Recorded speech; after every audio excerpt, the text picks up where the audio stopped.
في قديم الزمان كان في مخلوقات ذات قوة عظيمة عايزة تسيطر على العالم، والمخلوقات دي في منهم حكام الشياطين والشياطين ووحوش الظلام، لكن كان في بشر محاربين بيطلق عليهم الأبطال الأسطوريين، وكان عندهم قوة أكبر بكتير من المخلوقات الخطيرة دي، وهم اللي كانوا بينقذوا العالم من شرهم. بنرجع للوقت الحالي وبيكون عصر الشياطين والأبطال انتهى خلاص، لكن تفتكروا هل ممكن يرجع تاني؟ جهز نفسك للأكشن والمؤامرات الخارقة اللي مش هتشوف زيها، وطبعا ما تنساش اللايك والسبسكرايب، ويلا بينا. بنشوف واحد من مملكة رولاند في مواجهة خطيرة قدام حارس مملكة نيلفا، وبياخدوا بالهم من علامة الفا اللي عليه، وبيخافوا كلهم وبيقولوا عليه انه وحش. بتكون معاه بنت كمان واسمها ايريس، بيقول لهم رينا هدوا نفسكم، احنا بس بندور على بقايا البطل اللي كان في مملكة نيلفا مش اكتر، لكن ما بيهتموش بكلامه وبيهجموا عليه. بتواجههم ايريس وبتقدر انها تكسر سيوفهم كلهم مرة واحدة، بيخافوا كلهم منها وبينسحبوا. بعدها بتلف رينا وبتوجه سيفها ناحيته، وبتقول له انت ما تعرفش عن مبادئ العمليات السرية ولا ايه، وبتقول له يشوف شغله من غير ما يتكلم او يقول لحد على مهمتهم. بيتعب رينا وبيقول انه مبقاش قادر يستحمل الحاجات الغريبة اللي بيشوفها دي. بيكملوا طريقهم وبيرتاحوا شوية في مطعم جنب الحدود اللي بين المملكتين، وبيشرح لها رينا على الخريطة طريق المكان اللي المفروض يروحوه عشان يدوروا على بقايا البطل. بنشوف ملك مملكة رولاند، هو بيكون مشهور جدا ومحبوب بين الناس، وبيطلقوا عليه اسم الملك البطل. بيروح الملك القصر بتاعه وبيستقبلوه حراسه الشخصيين، وبيفضل يسألهم عن المهام اللي كان مديها لهم. بيقول له كلاو ان المفروض يرتاح شوية بعد الرحلة اللي كانوا فيها دي وما يفكرش في الشغل خالص. بيرد عليه وبيقول له انه مش هيقدر يعمل كده، وان البلد دي بدأت تتغير اخيرا ولازم يفضل مركز في كل حاجة طول الوقت. بيقول له كلاو ان صحته مهمة ولو حصل حاجة المملكة كلها هتضيع. بيتدخل كانلي وبيقول حتى الواد كلاو بقى بيقول كلام صح ساعات. بيتعصب كلاو وبيقول له خليك في حالك يا واد انت. بيبلغوا ميلر التقارير وبيقول له ان رينا وايريس لسه على الحدود اللي بين المملكتين. بنروح لهم هما الاثنين وبيكونوا وصلوا لغابة مملكة نيلفا، وبيلاقوا باب ضخم وبيحاول رينا انه يفتحه بالسحر لكن بيفشل. بتروح له ايريس وبتقول له وسع يا واد انت من هنا، وبتلوح بالسيف بتاعها بكل قوتها وبتكون هتطير دماغه، لكن بتقدر انها تقسم الباب الضخم نصين. بيدخلوا الاثنين لكن بنشوف اشخاص غريبة بيراقبوهم من بعيد. بيفضلوا ماشيين في الكهف الغريب ده، وبيلغي رينا الفخاخ اللي بتقابلهم بقوته السحرية، وبيظهروا الاشخاص اللي بيراقبوهم، وبتمسك البنت اللي معاهم الحجر قبل ما يقع، لكن بتطلع فخ وبيتفعل. بتطلع الرماح من الحيطة وبتهرب ايريس في اخر لحظة، وبتفاداهم رينا باعجوبة وبتحرروا ايريس من الرماح. فجأة بتظهر قدامهم البنت الغريبة اللي بتراقبهم وبتعرفهم على نفسها، وبتطلع قائدة سرية واسمها ميلك، وبتقول لرينا انه يعتبر اخترق قوانين مملكة رولاند، وعشان يحافظوا على سرية نظام السحر في المملكة لازم يحطوه تحت حراسة مشددة. وبتفضل ترغي مع نفسها وبيسيبوها الاثنين وبيمشوا اصلا. بتتعصب ميلك وبتقول لهم انتوا بتستهونوا بيا يا كلاب انتوا، وقبل ما بتهجم عليهم بيحصل انفجار شديد والمكان كله بيتهد. بيخرجوا كلهم في اخر لحظة وبيلاقوا رينا وايريس وحش ضخم جدا قدامهم، وبيفضل يضرب عليهم نار، وبيجروا الاثنين باقصى سرعة. بيبعدوا الاثنين تماما عنه، لكن الانفجارات بتفضل مستمرة. وبتقول له ايريس تفتكر هنقدر نرجع بقايا البطل؟ بيرد عليها وبيقول لها ده من سابع المستحيلات. بتكون ايريس لابسه سلسلة غريبة، وبيقول لها رينا انها ممكن تكون من بقايا البطل اللي بيدوروا عليه، واول ما بتمسكها بتطلع ضوء غريب جدا وبتطلع في الجو، وفجأة بتنفجر وبتدمر المكان كله. بعد شوية من الوقت بيفوقوا الاثنين، ما بيلاقوش اي حاجة سليمة قدامهم. بتقول ايريس يلا بقى اهو اللي حصل حصل، وبتسيبه وبتمشي. بيقول لها رينا انه بيحسدها على برودها ده، لكن فجأة بيطلع الوحش الضخم التاني، وبتصدم رينا انه قدر ينجو من الانفجار ده، وبيطلع يجري هو كمان، وبيفضلوا يجروا هما الاثنين لحد ما نفسهم بيتقطع. بنرجع بالزمن وبيكون شيون طالب الاكاديمية السحرية الخاصة للجيش، وبيقول رول صاحبه ان العاب حروب الاكاديمية هتبدأ قريب ولازم يكونوا فريق. بيرد عليه شيون وبيقول له انه مرشح بالفعل لكن محتاج يومين بس عشان يقرر، وبيسيبه وبيمشي. بنعرف ان الاكاديمية دي بتجمع الايتام والاطفال المجرمين وبيعلموهم وبيدربوهم عشان يبقوا في الصفوف الامامية في الحرب ويفضلوا النبلاء في امان. وبيكون الوحيد اللي عنده علامة الفا هو رينا، ودي علامة اعظم ساحر في المملكة، وبيكون هو المرشح اللي شيون قال عليه. بيجي تاني يوم وبينزل شيون ساحة التدريب بنفسه، وكل الطلاب بيستغربوا لانه ما بيظهرش في الاماكن دي. وبيكون رينا في مواجهة بنت اسمها كيفا، وما بيقدرش يصد اي هجوم من هجماتها السحرية. وبيكون شيون مش مصدق ان هو ده صاحب علامة الفا واقوى ساحر في المملكة. بتهجم عليه كيفا تاني بتعويذة الصاعقة، وبيفضل رينا واقف في مكانه وما بيحاولش يتفاداها حتى، وبيتصاب بالتعويذة وبيقع على الارض. بتقلق كيفا وبتروح له عشان تطمن عليه. بيقول رينا انه مات خلاص. بتتعصب كيفا وبتضربه بالقلم وبتسيبه يقع. بيفضلوا كل الطلاب يقولوا عليه انه عار على الاكاديمية، ووجوده معاهم هينزل من مستواهم. بيقول رينا ان كل اللي هو عايزه انه ياكل وينام بس. بترد عليه وبتقول له انها مش هتخليه يفوت التدريب تاني والا علاماته هتنخفض اكتر ومش هينتقل معاهم للسنة الجديدة. بيدخل عليهم شون وبيقول لكيفا انه سمع انها طالبة ممتازة جدا ودرجاتها عالية، وبيطلب منها انها تنضم لفريقه. بيقول رينا اخيرا هخلص منها واستمتع بالقيلولة بتاعتي براحتي. بيقطع شون وبيقول له انه عايزه هو كمان معاه في الفريق. بتسمع كيفا الجرس وبتمشي على طول، وبيتجاهلوا رينا وبيمشي هو كمان، وبيقول له انه ما عندوش اي ميزة تخليه يضمه لفريقه. بيوقفوا شيون وبيقول له في ودنه انه في الحقيقة عايزه هو لانه صاحب علامة الفا السحرية، وقبل ما يمشي بيقول له انه لو ما انضمش ليه هيفضح سره للكل. وبيجي اول يوم في المسابقة وبيجمع شيون فريقه وبيدخلوا الغابة، وبيكونوا كيفا ورينا معاه. بيشرح لهم شون المهمة وهي انهم المفروض يقضوا على الاعداء في 4 ساعات بس. بيحددوا مكان العدو وبيستخبوا كلهم، وبيقول لهم شيون انهم هينزلوا من على التل مرة واحدة. بينزلوا كلهم وراه باستخدام قوتهم السحرية ما عدا رينا اللي بيتقلب وراه وراهم وما بيقدرش يفعل قوته السحريه زيهم. بينزلوا وبيفجروا المكان وبيقضوا على كل الاعداء. بيجي اخر اليوم وبيكون رينا قاعد لوحده. بيروح لشيون وبيقول له عمرك فكرت قبل كده في الانتقام من العالم الفاسد ده، وان العالم نبذه واعتبره شخص ملعون بسبب علامه الف الخاصه بيه؟ بيستغرب رينا جدا من كلامه وبيقول له ان لو حد سمع الكلام ده ممكن يعدموه. بيرد عليه وبيقول له ان عارف انه بيكره البلد دي زيه واكيد مش هيفتن عليه او يسلمه للحكومه. وبيقول له انه هيحكم المملكه دي وهيغير كل شيء وهيصنع العالم اللي كانوا بيحلموا بيه طول عمرهم. وبيطلب منه انه ينضم ليه في رحلته الطويله. بيكون رينا متردد وبيقول له للاسف هضطر ان ارفض العرض الخطير ده، بس لو بقيت ملك ابقى اعمل قانون ترقيه للي بيناموا كتير. بيضحك شيون وفجاه بيظهروا اشخاص غريبه وراه وبيبقوا شبه النينجا. بيقول له شيون انهم عايزينه هو وانه لازم يهرب، وفعلا بينط رينا من على السور وبيقول له بالسلامه انت بقى يا اخويا. بيتفاجئ شيون انه سابه فعلا. بيقول له رينا انه لو ناوي يبقى ملك فعلا فالمفروض معركه زي دي تكون تافهه بالنسبه له وما يحتاجش فيها اي مساعده. بيفضل شيون يجري منهم لكن بيوصل لطريق مسدود وبيحاصروه كلهم. لكن فجاه بتظهر قدامه بنت غريبه وبتطلع ايريس وبتقول لهم انها مش هتسمح باي تصرف اجرامي في المنطقه دي وبتهجم عليهم وبتكون سريعه وقويه جدا ومحدش بيقدر يواجهها. بيتبقى 2 منهم وبيخافوا وبيهربوا بسرعه. بيقعدوا الاتنين مع بعض وبتساله ايريس ليه بيستهدفوك. بيحكي لها قصته وانه عايش مع امه الفقيره بعد ما انفصلت عن ابوه الغني، لكنه كان مجرد طفل مكروه جدا ومحدش بيحبه حتى اخواته، وكان دايما بيتعرض للتنمر والضرب ولحد دلوقتي اخواته بيطاردوه وعايزين يقتلوه. بترد عليه وبتقول له انها هتعين اختها الصغيره تابعه ليه وهيحققوا هما الاتنين في القضيه دي. بعد كام يوم بيكونوا كلهم في الاكاديميه وبيروحوا رول وواحد كمان من الطلاب لشيون وبيكونوا مرعوبين. بيقول له رول ان مملكه ايست هجمت على منطقتهم والحرب هترجع من تاني وبيكونوا الطلاب خايفين جدا وبيبداوا الجنود في تجنيدهم للصفوف الاماميه في الحرب. بنروح لايريس واختها وبيكونوا قبضوا على الشخص اللي ورا الهجوم على شيون. بيضحك بروفس وبيقولوا انه هيموت قريب وان كل ده كان فخ واتباعهم من فرسان السحر مستنيينه في منطقه السهول الامنه. وبيفضل يضحك وبيقول ان كمان في جاسوس ليهم في فرقته، يعني مستحيل ينجو من المؤامره دي. لكن تفتكروا هيقدر شيون وفرقته انهم ينتصروا في الحرب الخطيره دي؟ ومين هو الجاسوس فيهم؟ بنروح ليهم وبيكونوا جهزوا الخيم بتاعتهم. بتفضل كيفا تقول لرينا يهرب معاها وبتعترف له بحبها لكن بيرفض رينا وبيقول لها انه مش هيقدر يعمل كده. بترد عليه وبتقول له انها كانت بتتمنى انها تنقذه لكن شكلها كده مش هتحصل على اي حاجه بتحبها في حياتها. وفجاه بتعمل حاجه غريبه وبتطلق ضوء غريب في الجو وبتودعه وبتمشي. بيفضل رينا في مكانه مش فاهم اي حاجه وفجاه بيترمي عليه جثه زميله تايلي وبيلاقي كل اعضاء الفرقه بيموتوا واحد ورا التاني وبيتقسموا نصين. بيظهروا فرسان السحر لمملكه ايستا وبيهاجموهم كلهم. بيتصدم شيون وبيأمر الباقيين من فرقته انهم ينسحبوا. بيفضل هو ورينا مع بعض وفجاه بيظهروا الفرسان وبيجروا وراهم. بيمسكوا شيون وبيضطر رينا انه يظهر قوته الحقيقيه وبيستخدم السحر اخيرا لاول مره وبيقضي عليهم. بيتعصب شيون وبيقول له انه لو كان استخدم القوه دي من الاول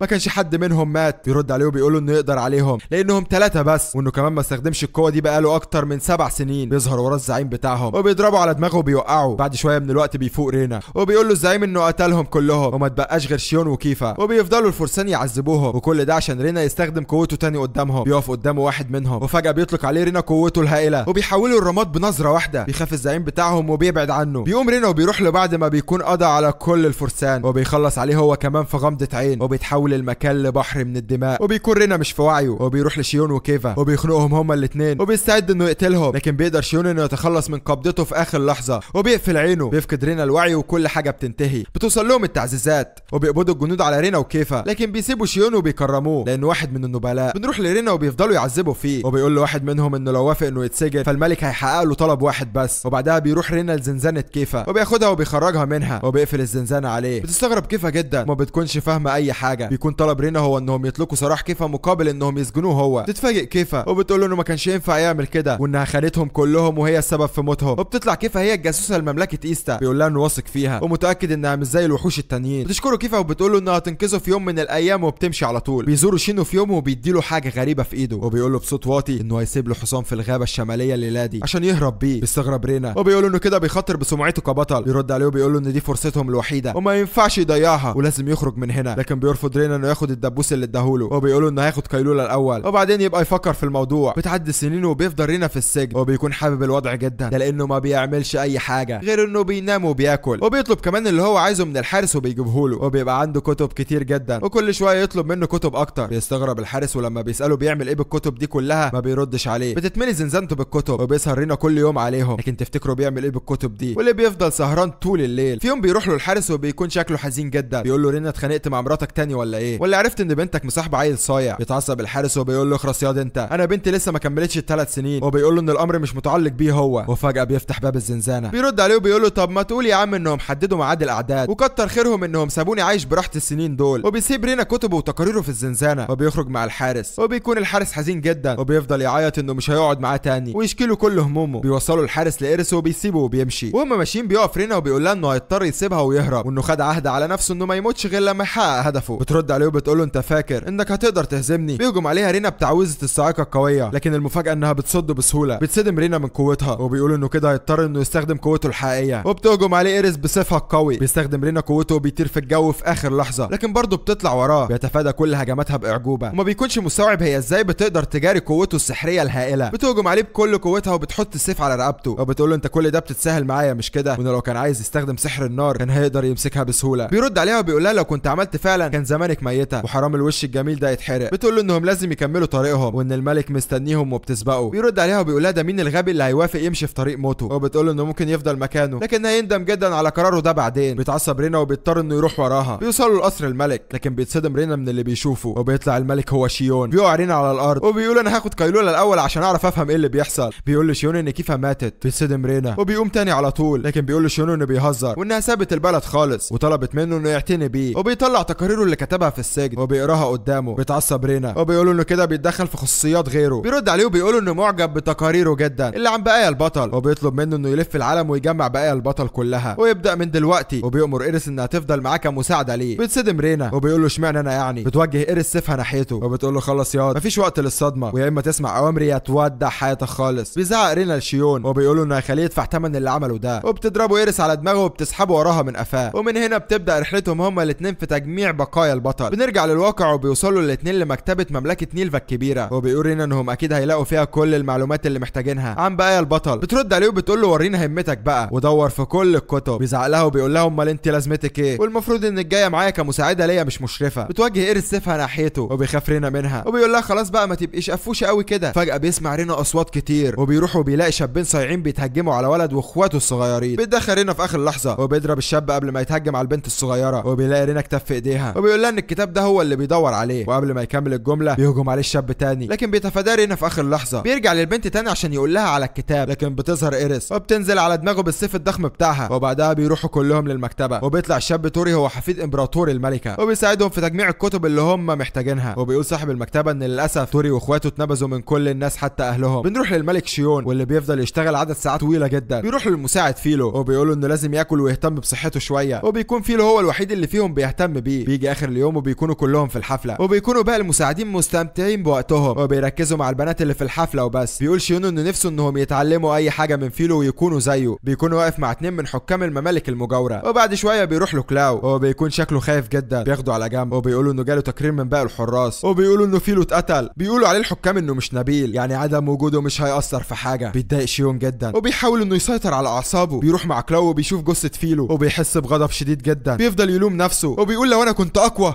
كنت هقدر ان احميه. بيأمر حراسه انهم يعملوا جنازه كبيره وبيأمر كالي انه يتاكد من سلامه اخته إسيلينا قبل ما يوصلوا لها النبلاء. بيخرج شيون وبيظهر اخو إيريس قدامه وبيقولوا انه اكيد حاسس بحاجات كتير دلوقتي زي الحزن والغضب والانتقام وانه ممكن يساعده ويقتلهم كلهم في لحظه. بيرد عليه شيون وبيقول انه لسه الوقت المناسب ما جاش. بيقول لاخوه انهم مش محتاجين ملك عديم الفايده وقلبه ضعيف وبيختفي فجاه. بتعدي الايام وبيطلبوا منه 2 من نواب مملكه نيفيليا انه يزور مملكتهم بنفسه عشان يظهروا للعالم ان في بينهم علاقات ود وسلام. بيقول شيون ان حاليا عنده مهام كتير جدا وبيطلبوا منه انه يفكر تاني في الامر. وبعدها بيقول كلاو ان اكيد ده فخ ولو كان راح معاهم كان زمانهم قتلوه بدون شك. يروحوا الاثنين مكتبه الخاص وبيتفاجئوا لما بيلاقوا شخص غريب مستنيهم بيعرفهم على نفسه وبيكون اسمه ميران وبيكون مقدم في الجيش الملكي للمملكه. بيخرج كلاو عشان يتكلموا على انفراد. بيسالوا شيون عايز منه ايه. بيرد عليه وبيقولوا ان هو اللي عايزه مش العكس، وان حواليه حراس ومساعدين اذكياء جدا لكن مش هيقدر يحقق هدفه بالذكاء بس، وانه محتاج القوه. وبيقولوا انه مستعد يتحمل عنه كل الظلمه دي ويساعده عشان يقدر يحقق اللي هو عايزه. بيرد عليه شيون وبيقول له انت عارف منين بقى اللي انا عايزه؟ بيقول له انها حاجه سهله جدا وهي انه يرفع علم مملكه رولاند على القاره كلها. بيضحك شيون وبيقول له انه للاسف غلطان وكل اللي هو عايزه ان الحروب دي تقف. بيطلب منه ميران انه يعينه كمساعد ليه. بيسكت شيون شويه وبيفتكر كل اللي حصل في حياته وبيقعد على مكتبه وبيقولوا انه هيبدا شغله من النهارده. بيعملوا اجتماع بينهم وبينصحوا حراسه انه يلغي رحلته لمملكه نيلفا خالص، لكن ميران بيكون ليه راي مختلف وبيقول له انه المفروض يروح الرحله دي وانه لو عاملين له فخ فعلا فهيقدر يتخطاه بسهوله، وانه كمان هيروح معاه بنفسه وهيحميه من اي حاجه ممكن تحصل. لكن بيعترض كلاو وبيشك ان ميران هو القاتل اللي مأجرينه وبيطلب ميران من الملك انه ياخد قراره. بيفاجئهم شيون برده وبيقول لهم انه هيروح مملكه نيلفا وميران بس هو اللي هيكون معاه. بيوصلوا الاثنين المملكه وبيقابلوا الملك جريت وبيكون شكله شخص كويس ومش ناوي على اي حاجه شريره، لكن فجاه بيدخل عليهم شخص غريب ومعاه حراسه وبيطلع الامير ستار ابن الملك وابو توري. بيروح له شيون وبيحييه، لكن بيقول له انت فاكر نفسك بقيت حاكم بجد ولا ايه، وان مملكته دي مجرد مملكه مختلفه. بيزعق لابوه الملك وبيخليه يخرج بالعافيه. بعد مقابلتهم مع الملك بيقول شيون لميران ان في مكان لازم يزوروه وانه هيسيب الباقي ليه. بنروح لرينا وبيكون في بيت توري. بيصحى من النوم وبيخرج وبيلاقي شيون في وشه. بيستغرب جدا وبيقول انا لسه بحلم ولا ايه. فجاه بتدي له ايريس بالرجل وبتخليه يدخل بالعافيه. بيقول لشيون انت اللي غلطان من الاول عشان تخلي البنت الغبيه دي تتدخل في حياه الخاصه. بتسكته ايريس وبتفضل تضرب فيه. بيصرخ رينا وبيقول انه هيموت على ايديها في يوم من الايام. بيدخل عليهم توري وبيقدم لهم الاكل وبيكون رينا هيقع بلسانه قدامه وبيقول له ان شيون هو الملك، لكن بيلحقوا شيون وبيضربه في رجله. بيتعصب رينا وبيقول له انت ايه اللي جابك هنا اصلا. بيرد عليه وبيقول له انه كان معدي من هنا بالصدفه. وبيكون رينا عارف انه بيكذب. بينتهي اليوم وبيرجع شيون وبيلاقي ميران مستنيه ومعاه شخص غريب وبيقول له تقريره وان ده قائد واحده من المجموعات اللي بيخططوا لاغتياله، واللي ورا الامر ده كله هو الامير ستار، وانه كان ناوي كمان يغتال ابوه الملك عشان يتولى هو الحكم ويضمن ان ابنه توري هو اللي هيكون الخليفه بعده. وبعدها بيروح ميران لمسكن النبلاء وبيقضي عليهم كلهم وبيقول ان دلوقتي كشف كل المتآمرين في المملكه وقضى عليهم ومش فاضل غير حاجه واحده. بنروح لرينا وايريس وبيكونوا قاعدين وبتاكل ايريس الفطاير كالعاده، وفجاه بيلاقوا ميران قدامهم لكن ما بيكونوش عارفينه وهو كمان ما بيعرفهمش. وبيكون فاكر ان رينا هو توري وبيقول له ان دلوقتي جه دوره وهيموت هو كمان. بيهجم عليه بقوته الهائله لكن بتتدخل ايريس في اخر لحظه وبتصده بالسيف. بيهجموا عليه الاثنين وبيتفاجئ ميران من قوه رينا وبيقول له انه اكيد مش هو توري لكنه شخص خطير ويمكن اقوى من توري كمان. بيستخدم قوته الغريبه وبيظهر وحش ضخم جدا وبيهجم الوحش على ايريس وبيوقعها بسهوله وبتتصاب اصابه شديده جدا في ظهرها. بيتصدم رينا وبيعرف انه بيتحكم في قوته الغريبه من خلال الخاتم السحري اللي هو لابسه. فجاه بتقوم ايريس تاني وبتضربه من غير سبب وبيقول لها انه بيتحكم في قوه الظلام من خلال الخاتم ولو استهدفوه هما الاثنين هيقدروا يدمروه بسهوله. تستغرب ايريس وبتقول له ان ده معناه ان الخاتم ده من بقايا البطل اللي هما بيدوروا عليه، لكن بيقول لهم ميران ان عنده حاجات اهم يتعامل معاها وانه هيرجع لهم تاني هما الاثنين مخصوص عشان يقتلهم. وبعدها بيختفي من قدامهم وكل حاجه بترجع لطبيعتها. بعد كام يوم بيرجع شيون مملكته وبيحكي لكلاو كل اللي حصل. بيقدم له كلاو تقريره وبيقول له انه مش لاقي اي معلومه عن الشخص اللي اسمه ميران ده وكل الاشخاص اللي بيتعامل معاهم ماتوا. وبيقول له انه شخص خطير جدا ولازم يشيله من منصبه. وفجاه بيدخل عليهم ميران وبيخرج كلاو على طول اول ما بيشوفه. بيوري له شيون تقرير كلاو اللي عمله عنه. بيضحك ميران وبيقول له انت بقى ناوي تطردني فعلا. بيرد عليه وبيقول له انه حارس ماهر وعمل شغل جامد جدا في مملكه نيلفا فما فيش سبب يخليه يطرده فعلا. بنروح لرينا وايريس وبيكونوا لسه في مملكه نيلفا وبيدوروا على بقايا البطل وبيكون في حصن غريب وبيفضل رينا يدور في الصناديق لكن مش بيلاقي اي حاجه. وبيكتشف انه حدد مكان غلط على الخريطه وبتفضل ايريس تهزقه وبتضرب فيه كالعاده. وفجاه بيظهروا اتنين اول مره نشوفهم وبتقول لهم البنت اكيد انتوا كمان بتدوروا على الكنز زينا. بتنطلق هي والواد وبيفضلوا يدوروا لكن مش بيلاقوا اي حاجه برضه. بتسال البنت رينا عن الكنز. بيرد عليها وبيقول لها انه ما يعرفوش كنز ايه اللي بتتكلم عنه اصلا. وبتساله البنت بيعملوا ايه هنا. بيكون لسه هيرد عليها وبيقول لها انهم بيدوروا على بقايا البطل لكن بتلحقوا ايريس وبتضربه على دماغه. بتقول لها انهم محققين من مملكه نيلفا وفي مهمه سريه. وبعدها بتاخد البنت الواد اللي معاها وبيمشوا من سكات كأن مفيش حاجه حصلت. بيخرجوا رينا وايريس وبيكونوا الاثنين في الغابه وبيفضل رينا يحفر في الارض. بنشوف البنت الغريبه اللي اسمها ميلك ومعاها المساعدين بتوعها وبيراقبوهم من بعيد. بتقول لهم ميلك الخطه اللي هيمشوا عليها في الهجوم. بيتفرقوا كلهم وبتستخدم ميلك تعويذه سحريه قويه لكن بيحس بيها رينا وبيصدها قبل ما تعمل اي حاجه. وفجاه بتحصل معركه كبيره بين ايريس واتباع ميلك لكن بتقوم ايريس بالواجب وبتقضي عليهم في لحظه. بتروح لميلك واللي بتبقى مرعوبه منها ومصدومه من قوتها. بتكتفها ايريس وبتعلقها في الشجره وبتكتف اتباعها كمان. بتقول ايريس لرينا يسيبوها متشعلقه كده ويكملوا هم شغلهم وفعلا بيسيبوهم وبيمشوا. بيكمل رينا حفر في الارض وفجاه بيلاقي خنجر صغير لكن بيفشل انه يحدد قوته باستخدام علامه الالفا. بنشوف مجموعه من كشافه المملكه وبيكونوا ميلك واتباعها بيجروا عليهم على طول عشان يقبضوا عليهم لكن بيتدخل رينا في اخر لحظه وبينقذهم بقوته السحريه الهائله اللي بتصدمهم كلهم. وبعدها بتهجم ايريس عليهم بكل قوتها وبتقضي على شويه منهم بضربه واحده لكن بيكون عددهم كبير. وبتقول لرينا انهم ممكن ما يقدروش يواجهوهم كلهم وبتقول له يستخدم رمح البطل اللي لقوه ويعمل اي حاجه بدل ما هو ملوش لازمه كده. بيكون رينا متوتر انه هيستخدم سلاح ما يعرفش ايه تركيبته اصلا وفجاه بيرميه بعيد وبيقع على الارض ومره واحده بيحصل انفجار هائل ومحدش بيكون فاهم ايه اللي بيحصل حتى رينا نفسه. بيطلع من تحت الارض تنين ضخم جدا. بتبص ايريس لرينا وبتقول له خلينا نقضي على الوحش التافه ده بطريقتنا وبيفهمها رينا وبيمشوا هما الاثنين. بتفضل ميلك تصيح وبتقول لهم انتوا هتسيبونا هنا وتهربوا ولا ايه. بنروح للملك شيون وبيكونوا حراس وجابوا له اسيلينا اخت فيلو الصغيره وبتقول له ان اخوها كان دايما بيقول لها في الرسائل انه بيحب شغله مع الملك وزمايله الحراس جدا وعشان كده هي عايزه تخدمه مكانه. بيفكر شيون في الموضوع وفجاه بيروح لهم ميران وبيقول لشيون ان النبلاء مملكه ايستا بداوا يتحركوا وجه الوقت انهم يواجهوهم. وبعد يومين بيتجمعوا اعضاء المجلس الشوري وبيتناقشوا في اللي بيحصل. وبيقول واحد منهم لشيون ان دي غلطته هو وانه ادى مملكه ايستا امتيازات كتير واجزاء من مملكتهم كمان. بيسكتوا الباقيين وبيقولوا له انه ما ينفعش يتكلم مع الملك بالطريقه دي. بيقول لهم شيون انهم اخذوا شويه اجراءات بالفعل وعرفوا مين قائد حركه التمرد دي وهي بنت الملك السابق لمملكه ايستا. بيكمل ميران باقي المعلومات وبيقول لهم ان عدد جيش التمرد 50,000 جندي. بيتفاجئوا وبيقولوا دي بقت حرب مش مجرد حركه تمرد. وبعد الاجتماع بيخرج شيون وبيروح ميران وراه وبيقول له شيون انت اللي ورا حركه التمرد دي مش كده، وانه عايز يستخدم الحرب دي كتمويه عشان يقدر يبعت الجنود لكل المقاطعات ويعرف ايه اللي مخبيينه النبلاء المعارضين للحكم. بيتفاجئ ميران وبيقول له لو دي الحقيقه فعلا هتعمل ايه؟ بيرد عليه وبيقول انه مش هيعمل حاجه، وهو كمان هيعمل اللي عليه وبس، وبيسيبه وبيمشي. بنروح لبنت الملك السابق لمملكه ايستا وبتجمع جنودها واتباعها وبتقول لهم انهم هيدخلوا في حرب مع مملكه رولاند وهيستعيدوا استقلال مملكتهم بنفسهم. بتبدا الحرب بين المملكتين وبتكون حرب عنيفه جدا. بيوصل كلاو لقائد جيش مملكه ايستا وبيقضي عليه بكل وحشيه. بيقف قدام الجيش بتاعه وبيقول لهم انه قتل قائدهم، ولو فضلوا مصممين على المقاومه فهيقتلهم هم كمان واحد واحد. وفعلا بينسحبوا كل الجنود، لكن الحرب ما بتنتهيش وبيبعت لهم رساله انهم لو ما انسحبوش واطلقوا سراح سجناء الحرب من جيش المملكه فهيقضوا على شعب مملكه رولاند كله. بتتفاجئ نوع نفسها من الرساله وبيكون النائب بتاعها هو اللي باعتها من وراها وبيقول لها ان مفيش طريقه تانية يقدر يحميها بيها، وبتحس انها مجرد دميه بيتحكموا فيها على مزاجهم وهم اللي بيحكموا المملكه من خلالها. لكن فجاه بتحصل حاجه مش متوقعه وبيبداوا جنود مملكه رولاند بالهجوم على القلعه. بيتفاجئوا كلهم وحتى كلاو قائد الجيش ما بيكونش فاهم ايه اللي بيحصل، ومن غيره امر الجنود انهم يهجموا على القلعه. وبيقول لنفسه ان مفيش غير شخص واحد هو اللي ممكن يبقى ورا اللي بيحصل، وطبعا بيكون قصده على ميران. بيروح ميران للاميره نوع واتباعها وبيتصدموا كلهم اول ما بيشوفوه وما بيكونوش فاهمين هو ازاي دخل هنا. بيهاجمهم ميران من غير تردد وبيستخدم قوته الهائله في القضاء عليهم واحد ورا التاني. بياخد النائب الاميره وبيجروا بسرعه عشان يهربوا منه. بتنهار الاميره وبتقول ان كل حاجه اتدمرت خلاص وخسرت كل شعبها وجيشها. وفجاه بينقلب النائب سربال لشخص تاني وبيقول لها ان في حاجه واحده بس باقيه وهي حياتها، وان هو اللي هيقتلها ويحط حد للمعركه دي، وساعتها مملكه رولاند هتعترف بيه كبطل. بتتصدم نوع بعد ما بتعرف ان هو اللي ورا كل اللي حصل وبتطلع الخنجر بتاعها وبتواجهه، لكن بيكون اقوى منها وبياخد منها الخنجر بسهوله وبيكون خلاص هيقتلها. لكن فجاه بيظهر ميران بقوته الهائله وبيقتله. بيقول لها ميران ان هو اللي تآمر مع سربال وبدا مساله التمرد وان الملك كشفه وعشان كده عين كلاو قائد للجنود بداله وبيستعد انه يقتلها هي كمان. وبيقول لها انها هتبقى قصه انتحار والموضوع كله هيتنسي بعدها بكام شهر. لكن فجاه بيظهر كلاو وبيلحق الاميره وبيقول له انه هيقتله وان الملك شيوم ما كانش محتاجه معاه من الاول اصلا. بيرد عليه ميران وبيقول له ان هو الوحيد اللي بينهم اصلا اللي غير مؤهل لخدمه الملك، وانه لو فضل واقف قدامه هيقتله هو كمان مع الاميره والرهاين. لكن ما بيهتمش كلاو بكلامه وبيستعد لمواجهته. بتنبهر الاميره بقوته السحريه الهائله وبتقول انها لازم تمنع المعركه دي، وقبل ما يشتبكوا مع بعض بتقول لميران انها ممكن تتكلم مع الجيش والشعب وتقنعهم باتباع مملكه رولاند فمش هيبقى محتاج انه يقتل الرهاين. بيرد عليها وبيقول لها انه كده هيتقال عليها خاينه وانها باعت مملكتها. بتقول له انها مش مهتمه بالكلام ده وانه لو عايز يقتلها هي نفسها بعد ما تعمل كده فهي مش هتعترض. بيوافق ميران وبيقول ان كده المعركه انتهت خلاص وبيأمر كلاو انه يسحب جنوده. بنروح لرينا وايريس وبتكون اختها معاهم واول ما بتشوفها بتجري عليها، لكن بتشيلها ايريس من الرابطه اللي في رقبتها وبتفضل ماسكاها لحد ما بتتخنق وبتفقد الوعي. بيقول لها رينا انت بتعملي ايه يا ست انت؟ هتموتي البت في ايدك. بترد عليه وبتقول له انها خليتها تنام بس مش اكتر، وانها لما كانت طفله صغيره اخوها كان بيخليها تنام بنفس الطريقه. بيتفاجئ رينا وبيقول ايه العيله اللي كلها مجانين دي. بعد شويه من الوقت بتفوق اختها وبيسالها رينا ايه اللي جابها هنا اصلا. بترد عليه وبتقول له ان شيوم بعت معاها رساله مهمه جدا ليهم وبتفضل تدور على الرساله لكن مش بتلاقيها، وبتقول لهم انها كانت حاجه بخصوص اختفاء تنين بشكل مفاجئ. بتفتكر ايريس التنين اللي طلع لهم من تحت الارض وسابوه وبتقول انه اكيد عايزهم يدوروا عليه. بيقول لها تبلغ شيون انهم هيبداوا في المهمه وبيخرجوا الاثنين، لكن بتلاقي عامله النظافه الرساله وبتفتحها وبيكون مكتوب فيها ان التنين اللي خرج من تحت الارض قتل عدد كبير جدا من القرويين، لكن دلوقتي مفيش ليه اي اثر وبيحذرهم منه وبيقول لهم يسيبوا مهمه تجميع بقايا البطل وما يقربوش من الغابه دي ابدا، لكن بيكونوا فهموا العكس وبيروحوا للغابه تاني وبيلاقوا الجثث في كل حته، لكن الغريب ان ما بيكونش فيه ولا نقطه دم. وبيلاقوا الاثنين اللي قبلهم في الحصن. بتلاحظ ايريس خنجر البطل اللي مع سوني وبتقول لهم انتوا اللي قتلتوا الناس دي مش كده؟ يرد عليها سوني وبيقول لهم انهم بيسعوا ورا نفس الشيء اللي هم بيسعوا وراه، وبيكون قصده على تجميع بقايا البطل. وبيقول لهم سوني ان هم اللي اتخلوا عن الخنجر وسابوه في الغابه، يعني ما لهمش الحق فيه، وان هم الاثنين بس اللي هيحصلوا على جميع بقايا البطل وانهم لازم يقتلوهم عشان ده يحصل. لكن بيسبقوا رينا وبيهجم عليه باستخدام علامه الالفا الخاصه بيه وبينسخ اي تعويذه سوني بيستخدمها. بتساعده ايريس وبتهجم على كل بنت اللي معاه، وفجاه بيحصل انفجار كبير وبتتحدف بعيد. بيلحقها رينا وبيقعوا هما الاثنين. بيقوموا الاربعه من تاني وبيقول لهم سوني انه هيعلمهم ازاي يستخدموا بقايا البطل اللي بيسيبوها وراهم، وبيطلع الخنجر وبيضرب ايده بيه بكل قوته، وفجاه بتتحول ايده لوش التنين المرعب وبيهجم عليهم بقوه النار الهائله. بيصدموا الاثنين وبيهربوا على طول. بتستخدم قوه الجليد وبتجمد كل حاجه حواليهم. بيهجم عليه رينا بتعويذه الصاعقه لكن بيصدها سوني بسهوله، وده باستخدام اداه سحريه تانيه من بقايا البطل وكمان سلاح كود ضخم بيكون من بقايا البطل برضه. بتقول ايريس انهم معاهم 3 اسلحه خطيره من بقايا البطل واحسن لهم انهم ينسحبوا دلوقتي. بيهربوا الاثنين لكن بيستخدم سوني تعويذه قويه جدا وبتاثر على اداه الالفا الخاصه برينا وبيقع على الارض وما بيقدرش انه يتحرك او يتكلم. بيقول سوني ان سبب كره الناس لاصحاب علامه الالفا هو انهم مجرد وحوش، ولما بيفقدوا السيطره على نفسهم بيدمروا كل حاجه. بيحس رينا بضغط شديد جدا وبيقول لايريس تهرب بسرعه عشان ما تشوفوش وهو في الحاله دي، وفجاه بيتحول لوحش شرير في هيئه انسان. تتعصب ايريس جدا وبتهجم على كل لكن بتصدها. بيستخدم سوني الاداه اللي بتلغي كل انواع السحر عشان يقضي على رينا تماما، لكن فجاه بتختفي الاداه وبيبدا يتحول هو كمان لرماد، لكن بيستخدم قوه التنين الضخم وبينقذ نفسه في اخر لحظه. بيقول لكون ده مش مجرد حامل لعلامه الفا عادي وانهم لازم يهربوا قبل ما يدمرهم. بيدمر رينا كل حاجه حواليه وبيهربوا الاثنين، وبتفضل ايريس بس ما بتكونش عارفه تتصرف ازاي، ما بتقدرش انها تقاوم قوته المرعبه. بتقف قدامه وبتقول له انه كان ضد الحروب وما كانش عايز يقتل اي شخص، وبتفضل تقول له انه مش وحش شرير وانه شريكها وخادمها وصديقها. بتصرخ البنت بصوت عالي وبتحاول انها تخليه يسمعها وترجعه لطبيعته، وفعلا بتقدر انها تاثر عليه وبتستغل الفرصه وبتهجم عليه بكل قوتها. بيقول لها رينا انها لازم تقفل عينه عشان يرجع لطبيعته تاني، وبتحاول انها تعمل كده، لكن الوحش الشرير اللي جواه بيسيطر عليه من تاني وبيخنقها، لكن مش بتستسلم وبتفضل تقول له انه مش وحش. وبتقدر اخيرا انها تقفل عينه. بيقع رينا على الارض وبيقول لها انه شخص خطير ومنبوذ وانها ما ينفعش تفضل معاه. بيقول لها تعتبر المهمه دي انتهت وترجع هي لمملكه رولاند، لكن بتقطع ايريس وبتقول له انه لو كان خطير فعلا كان زمانها ماتت، وبتقول له انهم هيرجعوا وهيشربوا الشاي سوا وياكلوا الفطاير وكأن مفيش حاجه حصلت. بيجي تاني يوم وبيبعتوا تقرير لشيون بكل اللي حصل وبيقولوا له انهم لسه عايشين. بتدخل عليه سيلينا وبتقول له انه لازم يسيب شغله شويه ويهتم بصحته. بيحس شيون انه شايف فيلو قدامه وبيتاثر جدا. بعدها بيروح له ميران وبيبلغه باخر الاخبار وبيقول له انهم لازم يبداوا في توحيد المملكه في اسرع وقت، والا هيلاقوا نفسهم اتسحبوا في دوامه الحرب والدمار، وعشان كده خطوتهم الجايه هتكون التطهير السياسي، ودي هي الطريقه الاسرع في توحيد المملكه. وبيقول له ان اي قرار هياخده هينفذه على طول. وبعدها بيخرج وبيقابل الدوق ستيرايد وبيقول له ان قرارات الملك بقت غريبه مؤخرا وانه طيب زياده عن اللزوم، وعشان كده بينجز هو الاعمال المهمه بداله وهيدمر كل اللي هيقف قدامه. بيبص له وبيقول له يا ترى هتنضم لمين فينا، لكن تفتكروا ميران ده ناوي يعمل ايه بالظبط؟ بنروح للاميره نوا وبتدخل القصر بتاعها، لكن بتتصدم من اللي بتشوفه وبتلاقي معظم الخدم مرميين على الارض، وبيظهر شخص غريب وراها وبيكتفها. بيكون كلاو في العربيه وفجاه بيحس بحاجه غريبه وبيوقف العربيه على طول وبيرجع لقصر نوا، وبيلاقي الاشخاص الغريبه دول قدامه وبيتعصب جدا وبيسالهم عن نوا وبيهجم عليهم بكل قوته. بنروح لإيرينا وإيريس وبيكونوا ماشيين في الغابه وفجاه بيلاقوا مجموعه من الاشخاص بيجروا ورا طفله صغيره وبيضربوها. بيروحوا لهم الاثنين وبينقذوها منهم. بتقول لهم البنت انهم لازم ينقذوها هي واوري وانه شخص مختلف ومش وحش زي ما هم فاكرين. بيستغربوا الاثنين جدا وما بيكونوش فاهمين منها اي حاجه. بنروح للملك شيون وبيبلغوا ميران باللي حصل لكلاو ونوا، وان بفضل كلاو كان زمانها ماتت وساعتها كانت هتحصل حرب تانية والناس كانوا هينقلبوا عليه هو. وبيسالوا شيون عن رايه في المساله دي. بيرد عليه وبيقول له انه زي ما قال له قبل كده انه المفروض يجذب النبلاء لصفه، حتى النبلاء اللي عايزين يقتلوا الاميره نوا، ويفضل معاهم لحد ما يدوا له الامان وبعد كده يقتلهم كلهم، وانه محضر كل حاجه ومستني الامر منه. بس بيفضل شيون ساكت ما بيكونش عارف ايه هو القرار الصح. بنرجع لرينا وإيريس وبتحكي لهم البنت الصغيره كل اللي حصل، وان الجنود اللي قتلوا اهلها كانوا هيقبضوا عليها هي كمان، لكن ساعتها استخدم اوري قوته السحريه وكانت دي اول مره يستخدمها، وفجاه عينه طلعت شرار وكل الناس قالوا عليه انه وحش شرير. بيعرفوا الاثنين ان اوري عنده علامه الفا هو كمان، وبتقول له إيريس انهم لازم ينقذوه قبل ما يخرج عن السيطره. بيوصلوا الاثنين لحدود مملكه رونا وبيشوفوا الفرسان والصحراء وبيكونوا مكتفين الطفل اوري وماشيين بيه. بنروح للملك شيون وبيجمع كل حراسه والحكام وبيقول لهم ان ميران اقترح حل للمشكله بتاعتهم، وهي انهم ينصبوا فخ للنبلاء اللي معترضين على حكمه، لكن بيعترض كلاو وبيقول له انه لو وافق على الاقتراح ده فهيبقى زيه زي الملك الشرير السابق. بيقاطعوا شيون وبيقولوا انه غلطان وان اقتراح ميران هو الحل الانسب، وبيسالهم هل هيساعدوه في انقاذ المملكه ولا لا. بنرجع لرينا وإيريس وبيكونوا لسه مستخبيين وبيراقبوا الفرسان والصحراء، وبيفضلوا الصحراء يضربوا في الطفل عشان يظهر قوته الحقيقيه. بتعصب رينا جدا وبيكون عايز يتدخل وينقذه، لكن بتوقفوا إيريس وبتقول له انهم لو اتحركوا دلوقتي مش هيقدروا ينقذوه وانهم محتاجين لخطه يمشوا عليها، لكن بيجيبوا ام الولد وبيقتلوها قدامه. بيتعصب رينا اكتر وبيسيبها وبينطلق هو. بيقول الفارس للطفل ان امه ماتت بسببه وانه وحش شيطاني شرير، وبيجيب ابوه كمان، لكن بيفضل يقول ان اللي حصل ده مش غلطه وانه مش وحش زي ما هم بيقولوا عليه، وان مهما حصل